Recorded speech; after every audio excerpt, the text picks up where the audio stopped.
Hello everyone, welcome to Tanuja's cooking creation. আশা করছি আপনারা সবাই খুব ভালো আছেন।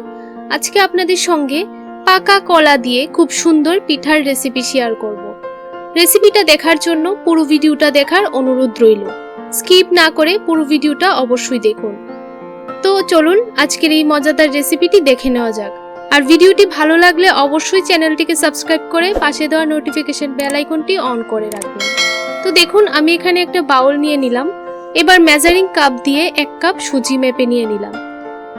তারপর এখানে জল অ্যাড করে দেব, সুজিটাকে একটু ধুয়ে নেব। এখানে আমি কিছু জল দিয়ে দিলাম, এবার জলটা আমি ফেলে দেব।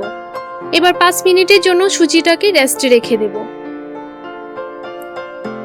তো 5 মিনিট পর ফিরে আসলাম। এবার এখানে সেম কাপ দিয়ে 2 কাপ নিয়ে নিলাম ময়দা। 2 কাপ ময়দা আমি এখানে দিয়ে দিচ্ছি। আমি 1 কাপ সুজি দিয়েছি আর 2 কাপ ময়দা দিয়েছি।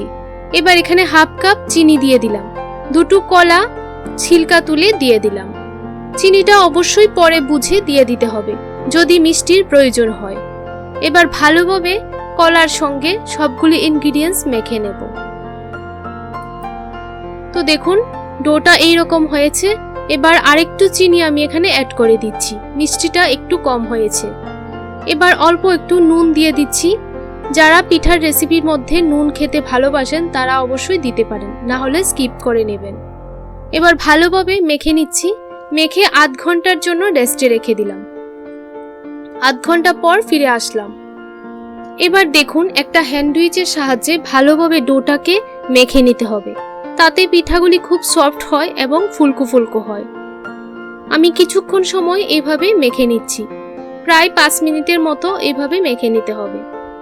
তো বন্ধুরা, রেসিপিটি ভালো লাগলে অবশ্যই আমার ভিডিওটাতে একটা লাইক করে আমাকে কমেন্টের মাধ্যমে জানাবেন কেমন হলো এই রেসিপিটি। তো দেখুন ভালোভাবে মাখা হয়ে গেছে। এবার চুলায় আমি আগে থেকেই রিফাইন্ড অয়েল গরম করতে বসিয়ে দিয়েছিলাম। এবার এক এক করে সবগুলি পিঠা দিয়ে দিচ্ছি।